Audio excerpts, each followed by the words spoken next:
Après 5 mois de combats meurtriers, Kiev et les rebelles pro-russes se mettent d'accord pour un cessez-le-feu. Cette trêve constitue un succès pour les séparatistes et la Russie, car elle pourrait entériner la perte par Kiev de plusieurs villes de l'Est. Les troupes régulières ukrainiennes perdaient du terrain ces derniers jours, particulièrement à Mariupol, un port stratégique du sud du pays. La Commission européenne débloque 140 millions d'euros pour les pays touchés par Ebola. Cet argent devrait notamment permettre de renforcer les services publics de santé, souvent très défaillants.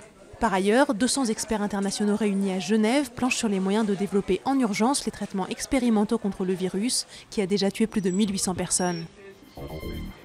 Je suis au service des plus pauvres, c'est ma raison d'être. Depuis Newport au Pays de Galles, François Hollande a réagi aux accusations portées par son ex-compagne Valérie Trierweiler.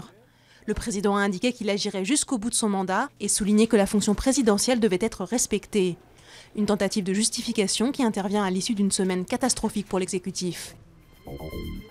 La France, pour la première fois en tête de la liste des pays d'émigration vers Israël. Sur les 8 premiers mois de l'année 2014, plus de 4500 personnes ont effectué leur alia, leur montée vers Israël, depuis la France. Le pays devance largement l'Ukraine, la Russie et les États-Unis. Un climat jugé antisémite, mais aussi la crise économique serait en cause. De la mode à la course automobile, ils sont tous fous de l'impression 3D. Le salon Print Show, consacré à cette technologie qui a le vent en poupe, se tient jusqu'à dimanche à Londres.